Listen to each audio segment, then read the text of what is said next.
Spinning. Yep, and we're live. All right, yeah, it says you are live.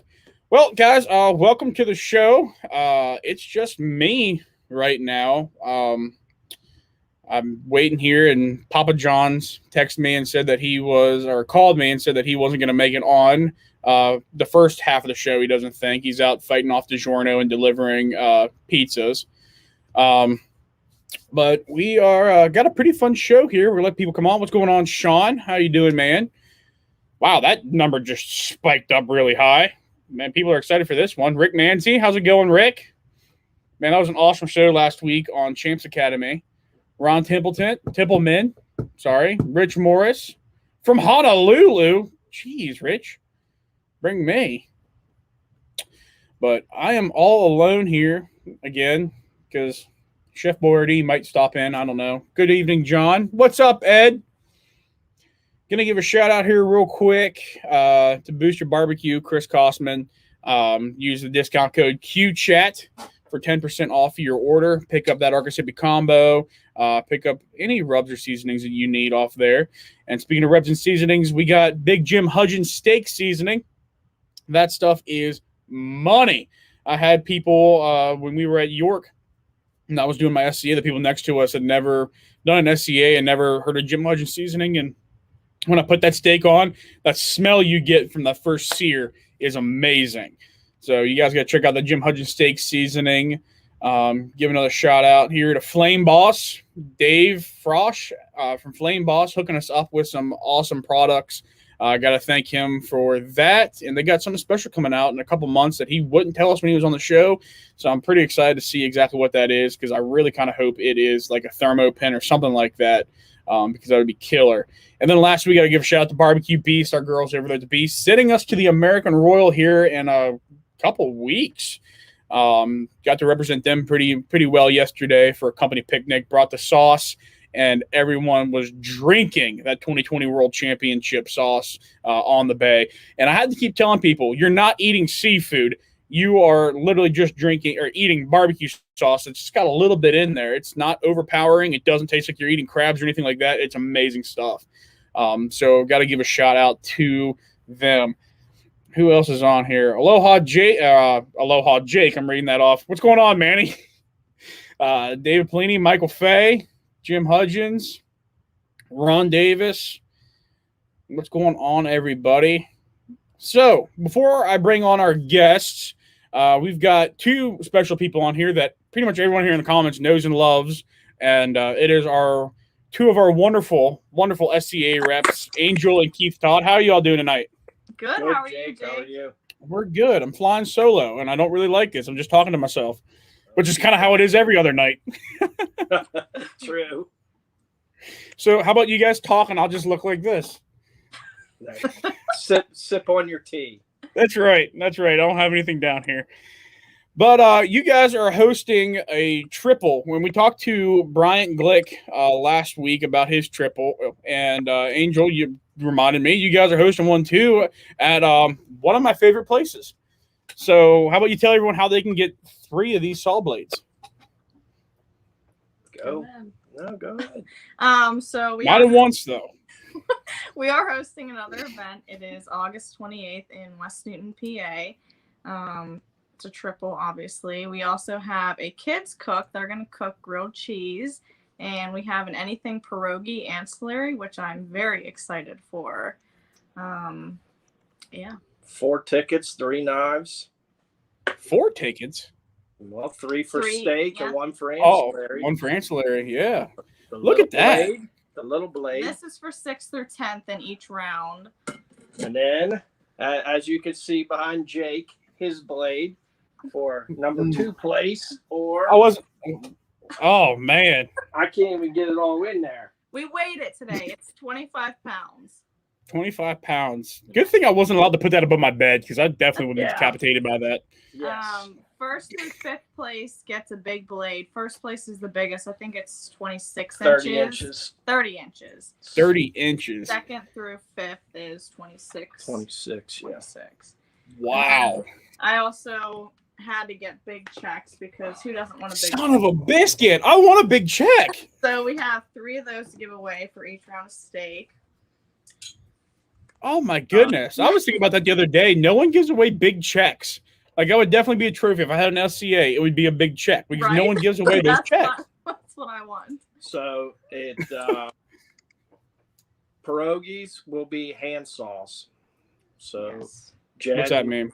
Jen, my wife, We're getting a hand saw. a hand saw that a carpenter would use. Okay. Those will be the trophies for pierogies. First through fifth, we'll get one. Okay. The firemen are gonna sell refreshments, aka beer and pop. Okay. Indoor bathrooms. Because we know that matters to a lot of you. It does. Air conditioned hall if it's hot or rainy. Is it the same location as the one last year? Yep. Turkey Awesome. That's a hall because great spot. 60 teams last year. We outgrew our the hardware store. Yeah. Gravel lot, indoor bathrooms. Plenty of parking? Plenty of parking. Trailers welcome. I know some people want to come and spend the night. That's fine. We just have to they have bingo at the fire hall. It's usually over 10 o'clock Friday night. So if you want to hang out across the road at the township building and come on over, you're good to hang out. No, Ed, you don't have to use a solo cup where you can drink in the parking lot. I think one of my favorite Ed moments was when we were at Lancaster Supply. They have the red solo cup roll, and the first thing he yells is, "Our green one's okay." Yeah. And everyone just kind of looked at him, and I forget who was. I think Tim was the one hosting. He just goes, "Yeah, green ones are okay too." Right. It was the most random thing ever. But well, unfortunately, I'm not going to be able to make it to that one, which I know. That's why I've been kind of dreading on having you guys on to talk about it. We can guarantee one thing: you will not get a blade. I know. It's the same weekend as Dirty Boots, the double down here, the KCBS competition, like right down the road from my house. And Dave and I signed up for it before we knew that it was the state competition. So I thought about going up and cooking Saturday and just coming down helping him on Sunday, though. So that might be a possibility. Yeah. You could come and just cook and then give your ticket to one of us and head back if you win. You mean like I thought about that the other day. Like that will be when I get my call and golden ticket is the day I can't make it for awards. That'll be when it is. Right. But yeah, awesome. definitely. And that is August 28th, right? August 28th. Our first year was won by Robin. No. First. Yeah. Bill Atkins won the first one. That was before we did the big saw blades. Okay. The second year was won by Robin. She got the big saw blade, and last year was Tiffany and Tina. So right now, for the big saw blades, all three belong to women. So we'll see what happens this year. See if you men can knock it out. That's right. Well, you guys, we will definitely be posting about it a lot more and maybe have you guys on sooner whenever it comes getting close. But thank you two so much for coming on, and we will see you out there on the trail. Thank you for having us, Jake. Absolutely. Thank you. You too. All right, so that was Keith and Angel Todd, the wonderful SCA reps, other than Tim, that take care of us, SCA cooks, every weekend. They're hosting. It is an amazing event. I absolutely love it. Not only because that's when I got my first big call, but because it's just a wonderful event run by wonderful people. And now they're going to have beer there. And I was going to ask if they had the slushies, but then I knew half the backyard people from the Mid-Atlantic would show up there and drink all the slushies. So I'm glad they're not having that. That being said, let's give it up for the most, like I was saying in my post, one of the hardest competitors in the East Coast, tough as nails, absolutely ruthless, Miss Lindsay, and then with her we had to have Scott on too. So how are you two doing tonight? Good. How are you? Thanks, Jake. I love you too. I called Dave and I'm like, Dave, if I make the post up, how about we just like hype Lindsay up so bad and just put and Scott? Yeah, I was trying to order a chauffeur hat from Amazon, but it wouldn't get here in time because I've told her that I'm just going to start driving her and trying to keep the crowd away when they ask her all the questions that she doesn't want to answer. So it's all right. you. I got you. I think one of the funniest things was at Iron Man, you when she got a call, you're just like, those who can do and those who can't teach. And And you're frozen on me. Okay, I there we lost go. you. All right, we're back. back. We got a storm coming in right now, so be gentle. It's all good. It's all good. Yeah, you are getting all kinds of love on here. Yeah, Rick says, Scott, they love you too. So, and then we got Lindsay is awesome. But she is awesome. So what were you saying about the Iron Man? Oh, one of my favorite memories from you at the Iron Man was whenever she got the belt buckle, she got all kinds of awards, and when she got the call, you're just like, those who can do and those who can't teach. Damn Skippy. He's my teacher. He has taught me well. Oh man. So you two are absolutely wonderful people to know and get to see every weekend. How did you all get into cooking barbecue? Who got who into it, and how'd you all get started? He started it. Yeah. Well, so I have a group of friends who were kind of into barbecue. In a lot of ways, we all cooked together, doing different events at a club we all belong to. And one of the guys named Rudy, he had a team called Rude Eye Barbecue, and did some rib-offs and stuff like that, some non-sanctioned stuff. And we all got really into it. And him and my other friend Todd, who a lot of you guys met at Worlds, Todd Duvall, they went to a chili cook and met this gentleman named Steve Stark, who was really big into KCBS barbecue in New England back in the 90s and whatnot. So we just all kind of started hanging out and really trying to gain everything we could get out of this guy, Steve. And did a few contests with him, basically just like, trying to learn how to build boxes and things that I like. And then I just made it my point to, if I showed up, I was going to stand next to him and absorb absolutely everything I could from him, This is a guy that used to go down and build boxes at Memphis and May for Willingham and things like that. So this guy knew his stuff.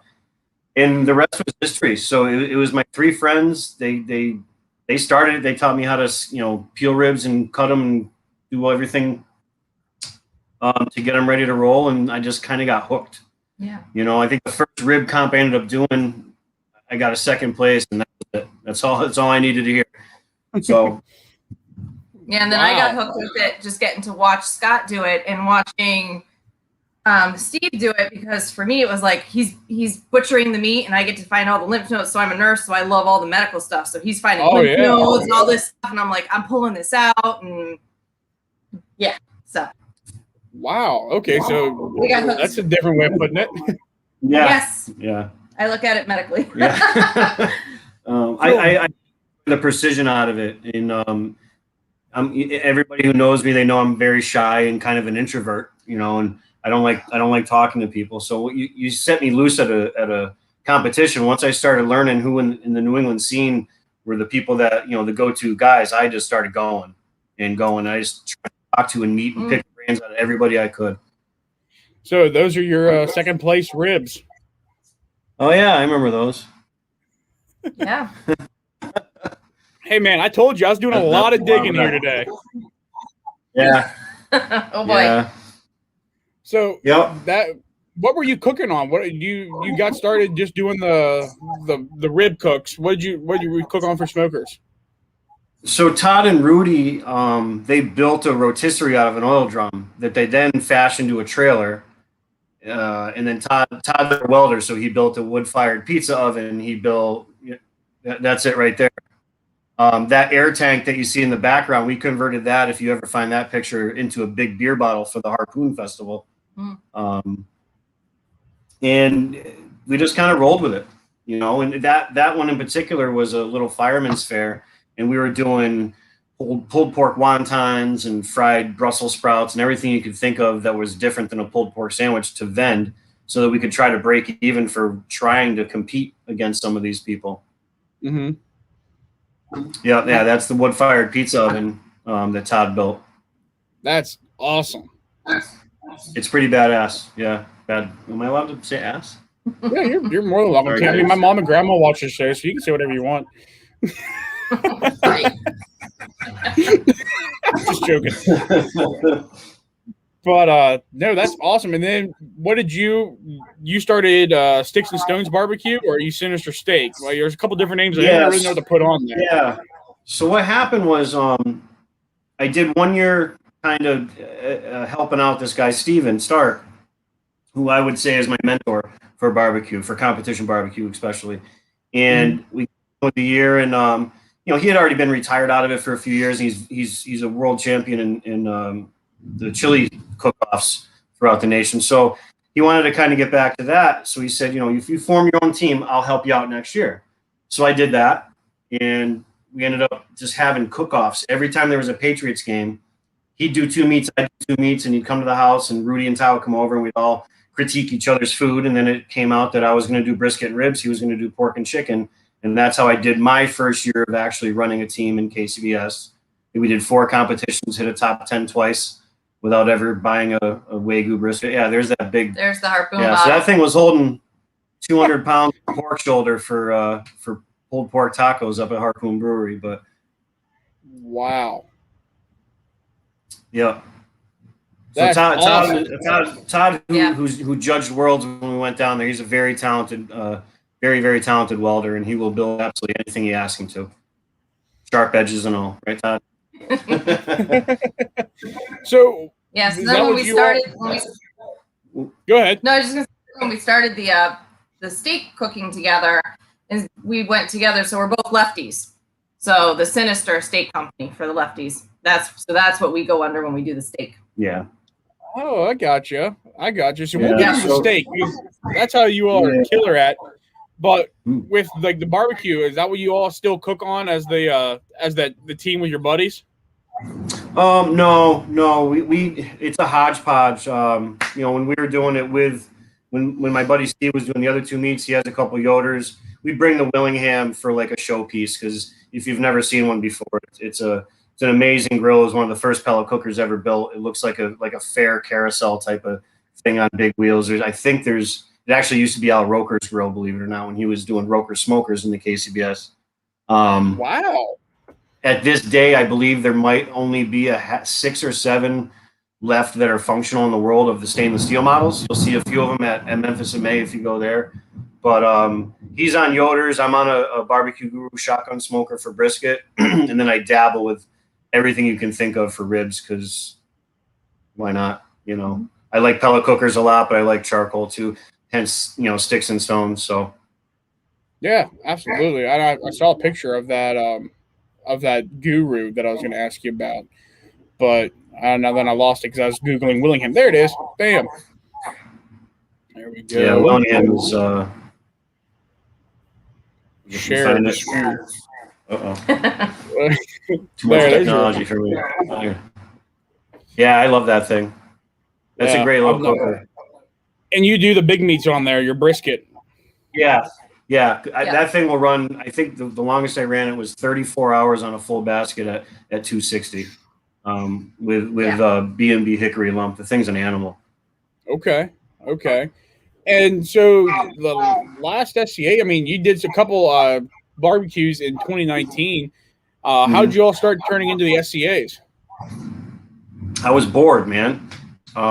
We finished our last barbecue, and it wasn't too far off. I had started seeing the SCA logo in the back of the barbecue magazine, and I didn't know what the heck it was, but what I did know is there was nothing anywhere near around me whatsoever. So I just didn't pay attention what it was. And then I started seeing more and more, and I said, well, I mean, I don't like steak personally. I can count on one hand how many times I've actually ordered a steak in my life in a restaurant. Mm-hmm. But it intrigued me because of how many events you just started seeing more and more every month. Yeah. And I started doing what everyone does. I went on YouTube. Mm-hmm. And I Cosmo with a bunch of really cool 80 proof videos, I call them, and I saw all these videos going everywhere. And it was what I dug about the idea of it was put out or get out. It was now. It wasn't 12 hours of cooking, and then if something went awry, you can kind of fix it. You can tighten ribs back up a little bit. You can rehydrate brisket a little bit. I liked the all or nothing type of thing. So I started looking at grills, and it was between the Humphreys Sear Station and the C4 from M Grills. And I was just going to buy a grill, and regardless what I did with it, I was going to play with it. So that's what I did. I ordered the C4 grill from Travis, and I think Lindsay and I sat in the driveway in the winter and cooked a few steaks, and then drove down to Maryland to my very first cook. Yeah, and that's where I met Dave there. Yeah, that was the day I unpacked it. I was just burning it off. Yeah, I had no clue what I was doing, man. I'm still not too sure, but I definitely don't. I went down to Edgewater with my brother, and we cooked on that Sunday, and I had no idea what I was doing, but I really liked it. So you were in Edgewater. I was. That was my first cook. First one. We drove. Mark Huntley won. Mm-hmm. I met Rolf, and I met Pearl. I met Rolf. John Wheel was down there from Connecticut because he had kind of shadowed the New Jersey guys the day before. So I went in Instagram knowing a bunch of people, and I remember I bought a bag of Jealous Devil, and that's how I met Rolf in the inside the hot tub store when I was buying that bag, and Robert Mansfield, him and Rolf were in there talking, and just kind of I remember Pearl with his big hat, looked like Tom Petty going up to awards. It was just a blast, and I just remember everyone just being great and social, and the camaraderie was something I really never experienced. I was the complete opposite that weekend. I was miserable. Yeah. I hated everyone. I hated everything. I come to find out the next day, I realized I had a sinus infection because I vlogged it. I vlogged that entire weekend, and I go back and I look at the video. And I'm like, I just looked and felt miserable the entire time. I was tired. My head was pounding. But, yeah, that was definitely a fun comp. I would definitely do it again because we did Kensington the day before. Yeah. And that was when we Tyler Bloom, my old teammate, Dave, and I all went down there, and we did our steaks. We, did our practice steaks, did all that stuff, did our big steaks, our main ones, get ready to turn in, got the steaks off, rested them, and then looked around, and everyone was just starting their grills. Yeah. So I held a steak for 45 minutes trying to find out why no one else was turning their steak in at the same time I was. Yeah. No, it was very cool. It was so eye-opening because everyone was kind of doing their thing. And I met Dave. I remember walking up to Dave going, "Hey, you're Shazamacue. I follow you on Instagram." Like, I was this newbie just kind of shell-shocked with the caliber of people that I saw there that I had been, stalking on Facebook or Instagram for a little while because I liked the information and the interaction. So it was really awesome. Yeah, no, it's a good time. It's a great thing to get involved in. So, Lindsay, when was your first one? When did you get involved in that and start just wiping the floor with everyone? So the first time I ever went was Mississippi when Scott and I decided to just get out of town, and we drove down to Mississippi for a cook. Yeah, Jamie Cooley's cook. Jamie Cooley's cook down there in Laurel. When would that have been? May of last year. And that was the first time I'd seen one. And followed Scott around doing it for a couple of months. I was his dish person and all of that good stuff, keeping him calm. And then finally I was like, you know what? If I'm going to keep driving all these hours with him, I'm going to do it myself. So they had the Hasty Bakes, and I bought two of them because Scott was going to cook on it. It ends up at my dad's house. Cooked on it, and I think Ridgeway was the first time I cooked. However, Pottstown, you did the pizza ancillary in one, so that was your first competitive cook at all. Loaded baked potato pizza, kicked it. Yeah. Oh man! They said, "What's your name and what'd you cook?" She said, "Scott and Lindsay." I had no idea. I don't know. So they put that on the score sheet. Scott and Lindsay. And that was the last time Scott was uttered from her mouth at awards. Yeah. Yep. I missed a few points on that one, darn it. Yeah, so I did Ridgeway the first time, and I think I got a 7th. Was so excited because I didn't have to drive home, because the deal is whoever won does not have to drive home, and it was 7 hours. Scott, you got a lot of miles on there then, buddy, don't you? Yeah. I got a 5th that time. He got a 5th on that one. So okay. I had to drive home. Yeah. So it appears as though I only beat her when we're both outside of the top 10 for the most part. Like, nobody hears about like when I get 11th and she got 24th. All right, that doesn't come up in conversation too often. Yeah. Oh, yeah. So the first time I managed to win was this year at Greencastle. first cook this year. Finally got to see my parents after a year. They actually got to come up for it. And we're sitting there and we got through, I think, the 7th place. And then my mom looks at me and she goes, "It's okay, honey. There's always next time." And that's the one. So she had no faith in me, but I pulled it out and managed to win that one. That's crazy. I mean, I remember being up there Friday night or being up there Saturday the next day because we didn't stay for awards, and asking your parents if they would come sit with me, and they said no. Yeah. But, so that was a great cook to win and to do it with my parents there, and Scott was dragged along too. Scott, you get to wear the belt around sometimes, or is it only on your birthday, or what? Only in private, and thank you to stay out of my business. Yes. Okay. It's right up there. See, it's right up there. I see that. Yeah, there it is. All right, it's there. It's there. If it stays out on the patio, it doesn't get frolicked with in the house. Doesn't get in trouble. If you get my meaning. Yeah. That's right. Oh man! So I can make anyone blush. Ask Ed Bent. Yeah. I know. So you all, you just held. Did you all host your first SCA event in order to get your golden ticket, or did you? No, I am not that desperate or deviant to do that. Hold on a sec, Scott. There was 4 cooks with no. It turned out to be 11. Okay, 11. I take that back then. Yeah. Okay, because it was 4 cooks with like hardly any payout. Of course, Lindsay won, so that way she got your gold ticket down for you. Don't hate the player.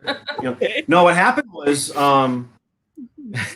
the Central Maine barbecue competition gets formed very last minute, even for KCBS. It turns out to be an auto for the Jack, and they put a single SCA event in there with a kids queue. Kids queue is KCBS style. Mm-hmm. And I said, you know what? How can I sit here and complain or beg or hope or wish that thered be some of these cooks in New England so we don't have to drive 5 hours every weekend? And then when one pops up, I don't go and support it. Right. So we signed up right away, knowing that we were going to miss out on a cook that we had done last year that we enjoyed and everything like that. But I think what it ended up being was, if regardless of anything, we needed to support a cook up in New England. It's only the second SCA cook in New England in the history of SCA. The first one was at the Humphreys did with the Cora Kids Care 2 years ago. Yeah. Mm-hmm. In New Hampshire was the week before, so they beat them out as the second. But so it was the third. But payouts, regardless or anything like that, we had to support it, because if not, there's just not going to be one. We won't get more up here. So we signed up. We contacted the promoter. I backed out of. What did we back out? We backed out of Delta. That we were supposed to do Delta with the backyard the next day. Yeah. So you guys were going to compete as backyard champions? Yeah. Well, on, man, I didn't know that. Yeah. So we thought about it very, very tightly. It was a tough one. With Maine, originally he had advertised he was going to do a backyard. Now, there's not a lot of backyards in New England. Usually it's full for meat, and with Nebs they used to do like grilling stuff or tailgate stuff and stuff like that. So we went in knowing that it wasn't going to be what we were used to, because we didn't figure there was going to be certified judges. There ended up being one. Ken flew in. He did a really quick class for all the judges there, and we just wanted to support the cook. And we got to cook next to Tim Shearer from Shake and Bake. He used my grill grates on his drum smoker to cook his steak. It was wow. Yeah. If you ask me. That's an experience for sure. So there ended up being 11 cooks total. A lot of the barbecue guys stepped up. One of my buddies from Massachusetts, who I've been kind of steak mentoring over Facebook Messenger for the past few months, Rico Pasquale, walked for his second week in a row. He walked the week before that in New Hampshire. So it was just a really cool event because it happened. Yeah. Mm-hmm. Not because of the payouts or. I like the fact that she won for the points and that I got the golden ticket because I wanted one or I needed one. It's a long drive back from Texas, buddy. Yeah, that's cool. It all worked out the way we wanted to. There's actually, you could find a message from me to Rico the night before saying, "Hey, dude, you're getting your golden ticket tomorrow." Because I didn't care where I placed. I honestly didn't. I didn't care about the payout or anything else. I cared about people going there to join the cook so that we could get it again next year with more people. Right. Quite frankly, the promoter knows that if he wants to get the people up there, he's going to have to put the payouts up there. Right. And he will do it. He already has the date scheduled for next year. The paperwork supposedly is already filed somewhat, and we'll see what happens. So yeah, who knows? Maybe I'll end up driving up to New England. I mean, listen, it's a funny story. It was still 4.5 hours away from our house. Yeah, it's no closer. I only saved an hour of driving than not going down to Delta. But I think it was for a good cause to get a new cook off the ground. Oh, for sure. For sure. Yeah, I did find it funny, though. I mean, it's like, oh, they're going to host an SCA just for Scott to get it. Just for Scott to get it. Hey, you know what? Everyone knows. Everyone who walks here and there knows you're still cooking against people. You're still cooking against people, and there's people eating. How many times does a new cook walk in the top 10, but walk heavy in the second, third, or first? Exactly. I mean, you never know. I had never been to that part of Maine before. I don't know what they eat up there other than lobster. I don't know. It turns out Terry Rowan has a house like 1 or 2 towns over. We found out he's got a summer house out that area. We were talking this past weekend. Pretty cool stuff. But that is awesome. Yeah. That is awesome. No, man, I'm happy for you guys. But what I don't think I talked on this. What made you all go with an M grill over like a PK or anything like that? What made you choose to go with M grills? So on my days that I'm working from my office, which is AKA the couch, the living room couch or whatever on my laptop, I just started looking at a bunch of different stuff. And I had known from my buddy Chef Dan out of Mass, who he tied for first, ended up losing in flavor score at that very first one in Maine a couple years ago. They cook on the Humphrey Sear station that Chad Nicole had built. It's a pretty cool portable type grill. It's about probably the same dimensions as the HB250, but a different design. So I was looking at that. I liked it because it was small, and I didn't know that I was going to do anything. I looked at the PKs, and I looked at the 270. I looked at everything I could, I could find. Oh yeah. And I kept on just weighing my options based on what I think I was even going to do this more, but once or twice. And I remember sending Travis an email just saying, hey, this is who I am. This is where I'm from. I have no idea what I'm doing. Give me some advice and tell me why to buy this one versus everything else. And we talked a little bit back and forth, and I ordered it. Okay. And then I brought it carry-on to the shed. My second cook was the shed. I brought that thing as my carry-on bag. And that's awesome. When it comes down to it, and with the C4 in general, but then I moved over to there it is. That's our setup at the shed. The M16, I grew into that because I wanted something that had a lid and a little bit more baffle control. I mean, if you've ever looked closely at it, even the C4 for how small it is, the precision those guys put into building that thing by hand is second to none. I mean, Hasty Bakes are built very nice too. I'm not going to take anything away from them. But I tell you what, man, and I got to meet the 2 of the TIG welders at World, so I'm pretty sure I met the guy that built both mine and Lindsay's grills, and what a treat that was. Yeah. And I don't think they even understand the impact of what they build has on people like us who are geeks when it comes to cookers. Absolutely. So with a C4, I've never cooked on one. I've always had either a Weber or a PK, something with a little bit more room. With a C4, how do you get like your little more? I mean, it kind of seems like a C4 would just be a straight sear. How do you get to raise your internal temp up a little bit? Well, they do have the over and under, which is something that came after he announced that grill, and that you could find an older video of him using Fogo charcoal in a half sheet tin, with a steak underneath it. Yeah, but he built that over under, which raised it up, and you get a nice shelf, and you can rock and roll with close the lid on the back, and then when he redesigned it to make the C4 SCA version, he made it shorter so that it's closer to the heat, and did a baffle on the inside to redistribute the heat more in a straight up convection mode, so you're not losing as much. And I mean, it's really well thought, very friendly as far as entry level, and there's people all over the place that are walking with it, regardless of it's a small little grill that packs a big punch. You get used to cooking on it, and you can do some damage. Absolutely. So you guys have, pretty cool grills, and you talked about, having a carry-on for your grill. You don't really carry on anymore, do you? No. I mean, since you guys, you guys upgrade a little bit, and you all have one of the most bad A setups of any competitors, whether it's KCBS, Backyard, anything. This is probably the coolest setup in the world. I appreciate that. Yes, we'll take it. Yeah, well, you know what? We started talking at the end of last year, and I said, well, what would you think about getting a trailer? And, set up, tear down, everything. Everybody does it every weekend. We could blame the amount of mileage or hours we have to, turn in order to see everyone we love every weekend. And what it came down to was a bunch of windstorms that were tough. Hey, there we go.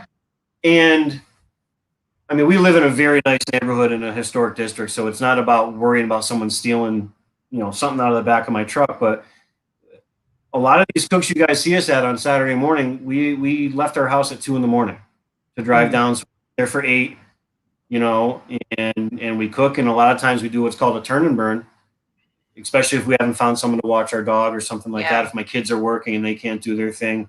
And we'll drive way back home, and they get home at 10, 11, 12 o'clock at night. So they turn into 20+ hour days without loading and unloading, and cleaning and all the other things. So we discussed it, and I actually thought I was like putting something over Lindsay. I'm like, I'm gonna get her to buy this trailer with me, and blah blah blah. Well, the joke's on me, kids. She's already paid her half in winnings this year, which is fantastic. It's given us a lot of control over. I mean, we can leave 2 hours later now in some cases. All we have to take out of there is dishes to clean. Yeah, do dishes and pack back up, and we're ready to go. Everything's in there. We used to roll with our little battle boxes with our drawers of stuff, and now it's all in there. We take an inventory when we get home. We replenish during the week, and then it's go time. And we just did it the other night on our way back from Tennessee. A queen size blow up mattress fits in the kitchen in that thing. We had a very nice, comfortable sleep at a truck stop right outside of Roanoke, Virginia, Saturday night. Cheaper than a hotel room. Oh yes. Yeah, nothing says romance like a blow up queen size in a trailer in a the trailer. Truck stop. Yep. Oh yes. He is a romantic guy. But it was, so that was the idea. We said, hey, what about this? And we went back and forth with some ideas. And I said, and I remember when I first got into barbecue, looking at these guys with these porch trailers, like, oh my God, they don't have to unload anything. Like we're unloading 5 different smokers, all this stuff, tables and our turbo cooker, especially if we were vending. I'm like, man, this is awesome. Imagine being able to do that. So when I said I want to do this, I wanted to design a porch trailer, so my grill is bolted in there, and all I have to do is move it from the back corner, from the left to the right, to the edge of the porch, and we cook, and then we strap it back down, and we're out of there. Yeah. Now, literally, Friday night in Churchill, Tennessee, we were loaded up, strapped up, everything was closed and locked. We were sitting in chairs, drinking beers, and people were still turning their steaks in. Yeah, that's crazy. Yeah, that is why we bought that thing. I guarantee you will start seeing more and more of those pop up here, especially, these barbecue guys all have like a 10-foot porch. You guys have, what, a 6-foot porch on there? It's 7 and 7. Yeah, it's 7 and 7. 7 and 7 porch. And we could have done it with a little bit less of either, but it worked out exactly how we had planned, except for that first sleep in it when the blow-up mattress did lose all its air. Thank you for reminding us, Greg. That sucked. Yeah, New Hampshire blew the mattress up, went to flop on it, and boom, down. There was no air in that mattress. So. There was more whiskey in the air than there was air in the mattress. I remember. I think so.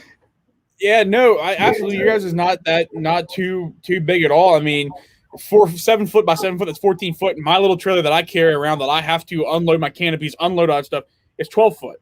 So it's another 2 foot of space and not having to tear down.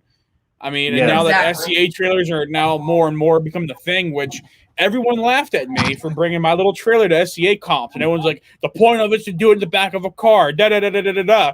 And you guys rolling with that. So thank you for taking a little bit of heat off of me for having my trailer. You're welcome. Yeah, you're welcome, man. I mean, listen, we didn't do it for any sort of status or anything. We made it had to be easier for us in order to do, especially when she started cooking. Yeah. If it was still just me cooking, you know, that's a little bit different. Even with the M16, I could still just put it on a table. We packed them a couple times but with together.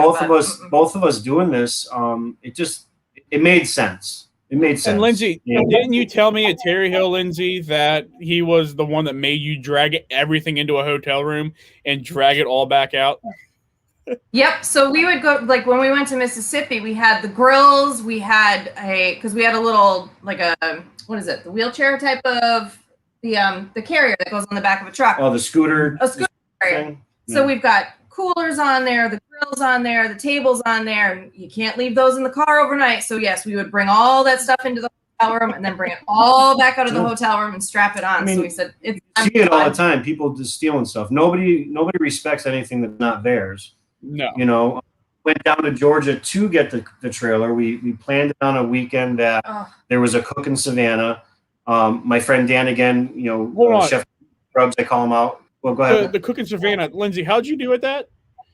I killed it. I got a 254 and I won. She won the first contest we cooked out of that trailer. Yeah, imagine that. Yeah. Anyway, continue on, man. I'm sorry. I just had to throw that in there. Yeah, because I forgot. Yeah. No, but we had both of our M16s on, you know, bolted to the stainless steel tables that I built with all of our stuff in the back of the truck, driving down to Georgia to get the trailer. And then we decided to cook while we were down there. We stayed at a room the night before we picked up the trailer. We had to unload everything out of the into truck. the room and then bring everything out of the room in the morning. Because it happens too often. I mean, Alan Jackson at Worlds this year woke up and all of his stuff was gone. Yeah. It happens all the time. It's a sad reality of it. So even with the trailer, it's still not secure. I bolt those doors down like my life depends on it, because, you know, this is our hobby band. That thing will talking my guitar and everything. Without that, I can't go and have my fun. Have fun. You know? Right. So the grills and all, like when you go somewhere, I know you said down the road, they just wheel them into the corner. If you're staying somewhere overnight, like at the truck stop Saturday night, do you bring the grills inside, or are they bolted down into the tables and you feel secure with that? So with the truck stop, they were bolted on the porch. Friday night after the Friday cook, we had a room. We put them inside and locked everything, and we slept in the hotel room. Everything was fine. You know. Yeah, we can get those things bolted down in 2 minutes flat. Yeah. We got it down to a good system. Now, did you guys get a top floor hotel room, or did you stay on the bottom where you can easily roll things in and out? I want a bottom. I want, you know, I'll stay in that $60 room as long as I can run out there in my underwear to chase the guy down. You know what I mean? He's in the middle of the night peering through the windows, checking to make sure everything's still there. A couple times. Like, oh, what is this? We're still there. It's okay. You can never be too safe. Yeah. No, you can't. You can't. I will laugh at your paranoia though, because I'm the same way. Oh yeah. You know, I mean, because there's always somebody that's going to ruin a party that you're having. Let's face it. And it's unfortunate, but it's part of it. You know, people breaking into stuff that if it's not theirs, they want it, and sometimes, hopefully, that extra padlock's going to save it. You know? Absolutely. Yeah. So, Lindsay, you guys are killing it. Who do you all, you know, Scott and Lindsay, both of you can answer. Who do you guys look up to in barbecue? I mean, or your steak in the steak world. Who's someone you all look up to in the cooking world? Wait. Go ahead, honey. You can say me. It's okay. No. Honestly, it was everyone. There is one thing I've learned, you know, when the Garretts all get calls, you know, Robin says, you know, thank you, honey, for everything you taught me. I haven't heard that out of Lindsay's mouth yet. So nor have I. No. She gets she's up there and she's starstruck. Like, I get so nervous. Like, if I don't get a call, it'd be great, because then I don't actually have to walk up there and say the whole thing. I get up there. I'm lucky if I remember my name and say that. I think I've managed to get Sinister Steak Company out now. Couple times, but I'm like, I can't do it. Yeah. Honestly, it was just everyone. I've looked up to everybody we cook against for different, or cook with. I'm sorry, for different reasons. You know, I mean, it started. Well, geez. You know, when I went to the shed again, it was another internet moment where I met a ton of people that I had seen and followed on Instagram and things like that. Doc Pearl and Alex Campos were the first ones I talked to at the shed at the party, and then met just tons and tons of people. But if we go to, there was Delta last year, because we did Delta and then we drove overnight to Tennessee. So we were next to Carl, and Carl was awesome and introduced himself, and then. I'd say Robin. I mean, Robin helped me out to know that Robin and Rolf got there. Can do this. In Rodney, and then they started doing their limoncello shot, and that kind of started it. I thought, you know, and that's like accepted. That just means you just open the door on Halloween for trick or treating, right? So then when we saw town again, it was just picking up the conversation where it left off, and it all went from there. We latched on to Rolf and Robin and Rodney. Something fierce. I mean, to the point where like we'd get a message or we'd send them a message like, "You guys going to be there? You know, save us a spot." And it was a world of knowledge, a world of camaraderie and family. Yeah. And the SCA family hashtag is so true. I mean, it could get kind of corny here and there, but it is true. Like everyone really does care. More so probably your real family. Yeah. But snowballed from there to everybody. I have a story about every single one of you guys. Everyone that's watching right now, I can look at the list. I remember the first time all of us met. Every single time we had goofy conversations. I make Ed Gent blush every chance I get. Andrew Schaefer was awesome. I remember meeting Keith and Angel for the first time at Delta after I had messaged them probably 30 times asking them stupid questions on Facebook. I'll just go down the list. Jim Hudgens with the best mullet in barbecue. I met him at Worlds. He's awesome, nicest guy. You know, Andrew, Greg, Braz. I'll miss every name if I don't say one. Right. Everybody has been my hero because everyone has their own dynamic, their own story, their own style, their own questions, their own strengths. Mm-hmm. It's fantastic. It's like being a part of a huge team. Yeah, we're all doing our thing, but everybody when you're happy really for does somebody care. winning, you're truly happy for that person. It's not like, yay, you won. I wish that was me. I mean, you wish it was you, but you're like, yeah, that's awesome. Yeah. And so that's what I take away from wanting it. You know, to see Raz out there every time with his pictures and wanting to involve everybody, and you know, getting time to talk with Tina was really good because you meet people on a different level. Sorry, Jim. Oh boy, but you meet people on such a different level. Yeah, and it goes to that because again, everyone does their thing, but everybody Dave Polini. You know, I remember meeting him. He won at Delta last year, and then I saw him again at Smoke in the Grove. And I just like talking to people and start up conversations. If I learn something about you on social media or by talking to someone else, I'll use that as an icebreaker as long as it's nothing too personal, and hope that it just forms some sort of friendship from there. Yep. And I've been lucky that everybody that we've met in the past 2 years has been totally respectful and open and honest, and in some cases, very confiding in whatever they might be going through too, which I think is fantastic. Yeah, I think the first time you and I met was at West Newton, and you let me borrow your thermometer. Yeah, your IR guy was reading Swahili or something. Yeah, and you got second. You're welcome. I should have that saw blade, by the way. I'll get you back. Well, hold on. We'll make up for it because you also let me borrow a time stack at Terry Hill, and it didn't do that hot. So we're balancing out. But I did buy a time stack the other week, so we're all good on that one. Yeah, but isn't that just how it is? I mean, anybody that you run into every week would give you anything. Yeah, I've given away a spatula. I've given half my stick of butter. I've gotten a table. Fred gave us the probe because I melted our probe. Yeah. Fred and Tina gave us a needle probe because Lindsay set it on fire. You know, it is give. Yeah. In some cases, you end up losing to what you just gave. Pretty cool. Yep. That's kind of how it goes. So you guys have had a lot of success with this. What is a big failure or a big flunk that turned out to be pretty good for you? Like a instant where you dropped the steak and ended up walking with it.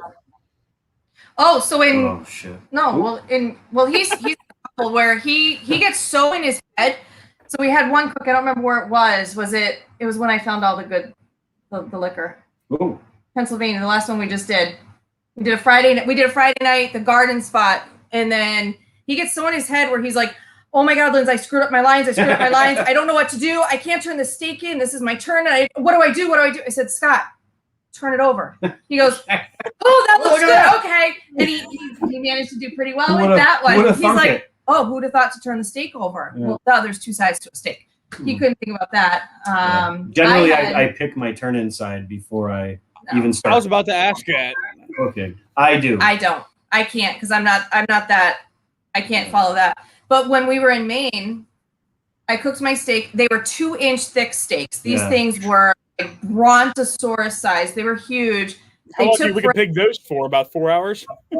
Oh, we should have. We didn't have time because we were in the middle of a microburst at that moment too. So we're holding down people's tents and trying to keep things from blowing everywhere. It was crazy. But I had my steak and I showed Scott as I'm getting to walk in. He looks at it and he goes, yes. I have a chance. I will finally beat you because he goes, that is the ugliest dang steak I have ever seen. Yeah. It wasn't that ugly because I won. I thought I had her on that one. So that was, I had a steak that was just 2 inches, couldn't get the dang thing to cook. It was underdone. They were gigantic steaks. They were too big. But it was fun to cook. And I tell you what, when you, on her practice steak, we cut it in half. And with it being 2 inches thick and then cutting at a bias, and it was a little bit under, it was the most gorgeous cut of steak I've ever seen in that context. It was fantastic. Yeah. The outside that was tough. Pretty. That was a tough cook. Between the weather and what we got, it was definitely crazy. Well, I saw those things, and I'm like, that's absolutely insane. I'd be terrified to grill that. I'd do my sear for a minute, 30 seconds, and then I'd put it on a little more rack. I'd probe it, and it'd be like 50 degrees. And I'm like, well, here we go. I probed it. It was 82. Usually by that time, it's like 110. I'm like, okay, we're going to be here for a while. Yeah, and they were cryo-backed. Oh, I've never. On so everything was face up, and when you asked them to flip it, the guy's sticker and logo was right in the center of it on the back, so you could only see one of it. It was. I've never seen. It was definitely, like I said. It might only been 11 people. That was the second or the smallest cook I've ever been in. Pottstown was 15, but it was not. It wasn't a no-brainer on who was going to win. It was a tough day. Yeah, it sounds like it. It sounds like it. So when I host my own, only invite Lindsay and make the steaks 3 inches thick. Great. Pretty much. And I'll be a judge. Just let me know. Sounds great. Yeah. Oh man. So you two, you practice a lot at home? With steaks and all? I can honestly get tired of tasting it?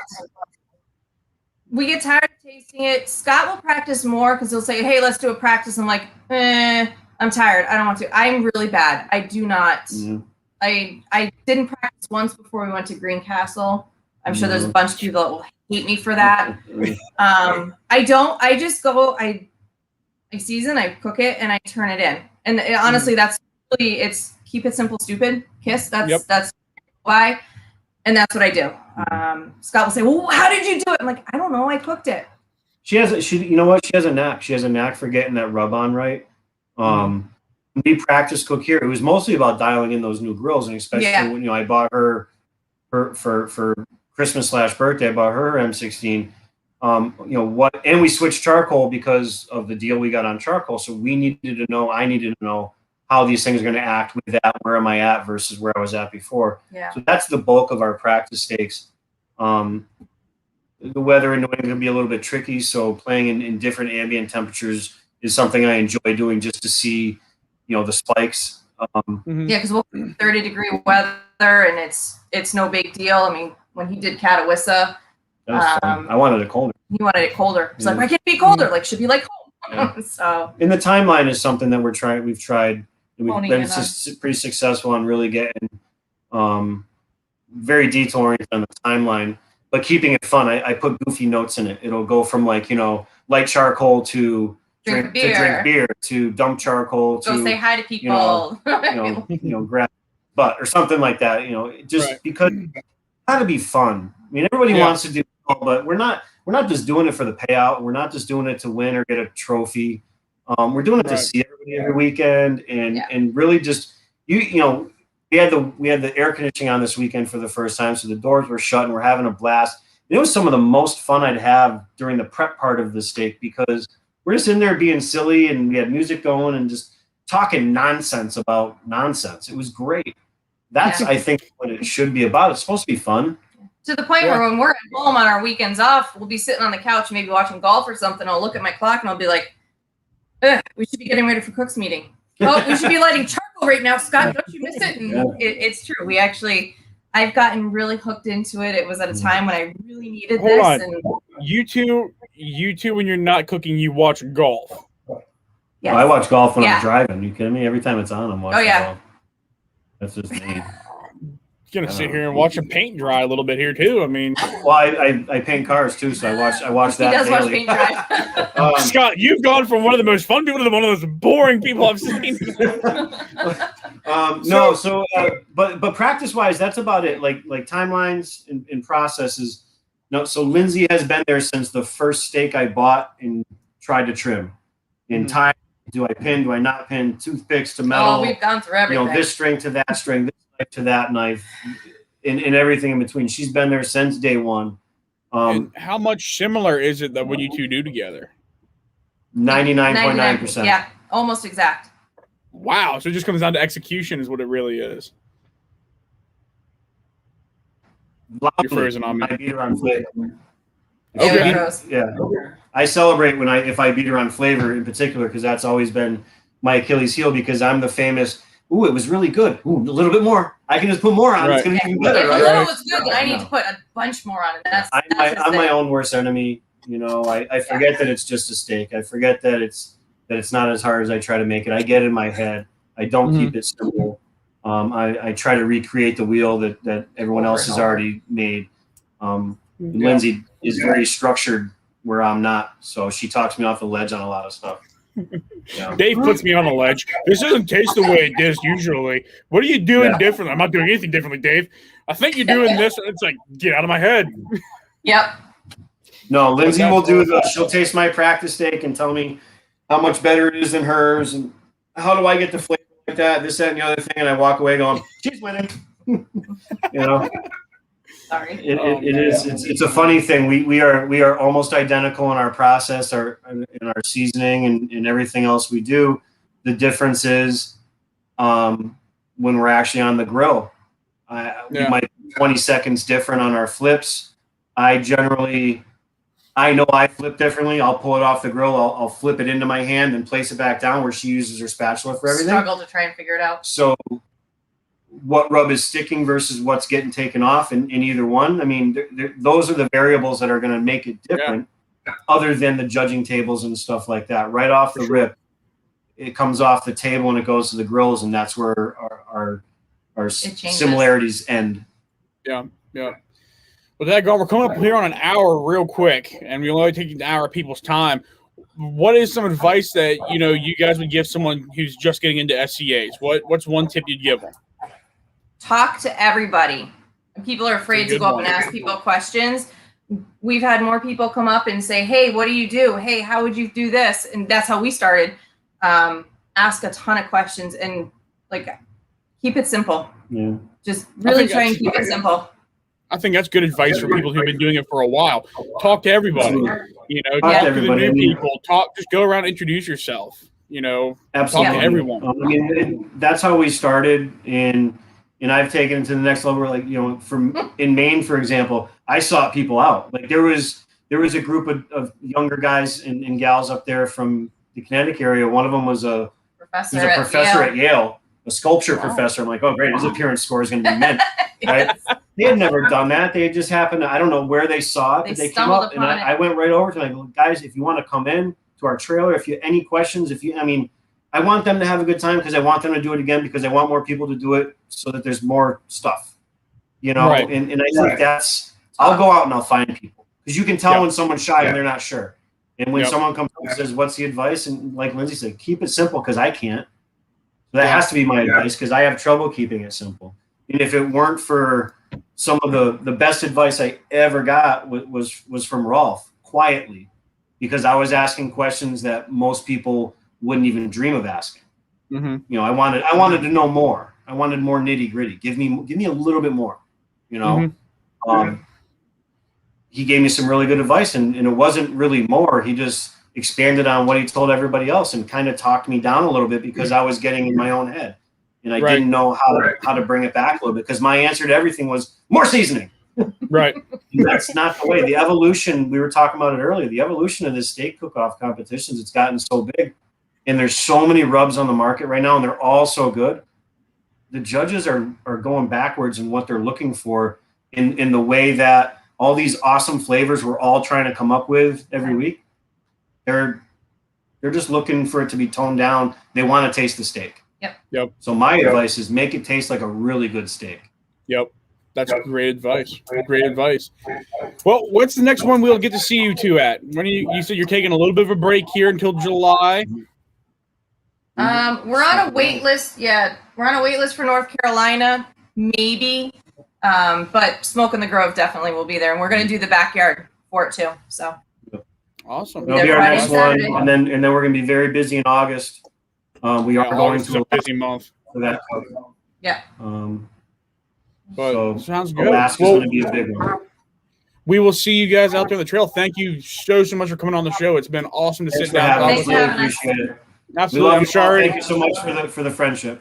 Yes. Yeah, absolutely. Thank you all. And I'm sorry, Chef RD, or I was going to call him Little Caesars this time. I'm sorry, Little Caesars couldn't be here this week, but I know he was really bummed to miss it. Yeah, well, we missed him too. We wouldn't have hurt him at all, but I would have liked to look at him a little bit. Yeah. I'll make sure to tell him that. Good looking dude, you know. Yep. So, all right. Well, right. everyone have a great evening, and we'll see everyone here again next week on the show. Thanks, dude.